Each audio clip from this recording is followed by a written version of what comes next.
You can change the world. Christopher approach. See if we can continue and finish labor management. For a Christopher, this is a most significant fact. Realizing it, he or she must constantly work toward persuading others of its fundamental truth, and then follow up such conviction with positive action. It is the ordinary member who elects the shop steward, the executive board, the union officers. It is the individual member who really makes the union policy. For a member to be unaware of his or her power is to be the kind of member who will not attend union meetings and will not vote at labor elections. He or she will allow unions to be taken over by gangsters, whether they be strong-arm underworld characters or politically subversive dupes. When corruption and communism move into the unions, it is due primarily to the fact that the rank-and-file member has neglected his or her duty. Just as it is extremely dangerous for the average citizen to stay away from the polls at election time, so it is equally, if not more, hazardous for the ordinary worker to stay away from his or her union meetings. To know what is going on and to take a hand in the proceedings, a person has to be on the spot, at the scene of the action. You may be sure that the enemies of freedom and democracy are always there. By concentrating, for example, on trade unions, they were able to lay hands on a tremendously powerful weapon with which they can paralyze industry and commerce in times of national crisis. By capturing control of labor unions, the godless subversives give the impression that the voice of labor and the voice of totalitarianism are one and the same. That is why they seek to convert what is one of the greatest forces for liberty and national good into a force for evil and dictatorship. A little work can accomplish wonders. To give one striking example of that missionary zeal for evil and how influence for good took the play away from the godless and brought Christian ideals back into one phase of the labor movement. For the better part of a decade, one powerful local branch of a newspaper union in the eastern United States was the target, and a vulnerable target at that, of intensive subversive activity because of the union's influence all over the country. It had always been populated with hard-working, self-sacrificing fellow travelers and equally zealous, misguided liberals who were rightly impressed with the wages and hours improvements which had been gained by the left-wing administration. There was an opposition group, too, but until recently it was largely ineffectual. The people in this latter group knew what they wanted, but lacked the necessary know-how. The missing links were organization, inspiration, and manpower.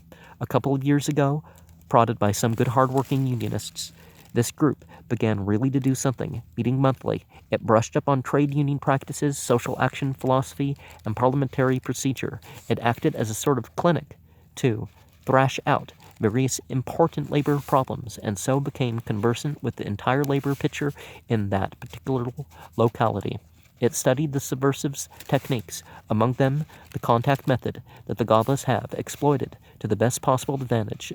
It got as many members on the various committees as it could, in order to silence the leftist administration's claim that the opposition did much talking, but little union work. Motivated by a sincere Christian love of their fellow men, they copied the subversives' tactics of interesting themselves in every union member, especially those who were uncertain or on the fence as regards to being morally right or subversively wrong.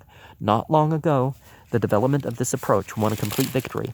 From an overwhelming leftist administration, the scales swung decisively in the favor of the sound, God-fearing majority, which for too long had been unable to, or too apathetic to make its wishes heard. But the crux of the whole victory for the forces of light was activity.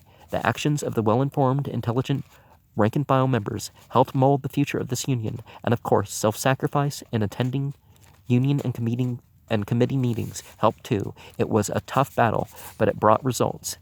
In practice, these unionists put into action the principles for good economic living. The application of those same principles as applied to the whole labor management field has been summed up very concisely in the Code for Industrial Peace, published by the Institute of Industrial Relations of East St. Louis and Bellevue, Illinois. Quoting briefly from this code, We acknowledge the brotherhood of man under the fatherhood of God. Hence we recognize in every man, whether manager or labor, the dignity, the sanctity, and eternal destiny of the human person. We further recognize that all men, as human beings and as members of civil society, have certain inalienable rights, which no one, however powerful, can violate without injustice. Management and labor both perform essential functions in society, the one complementing the other. In the production and distribution of commodities and services necessary and useful for human living, they are interdependent units of the same organic whole.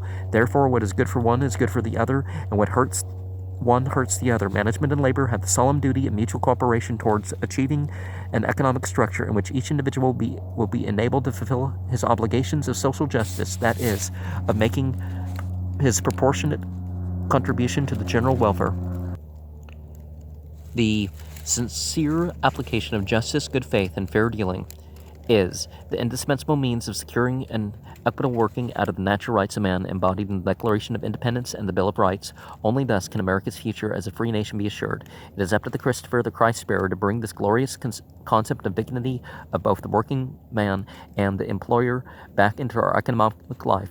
A comparative few, working in the spirit of truth, can bring sanity and decency back into this vital phase of our national life where these virtues rightfully belong. In doing this, they will be one with the carpenter of Nazareth who knew what it was to toil and labor. In doing this, they will literally be helping to carry Christ into the marketplaces of our country and eventually into the whole world. And in Luciferianism, you don't have to carry any being with you, but it's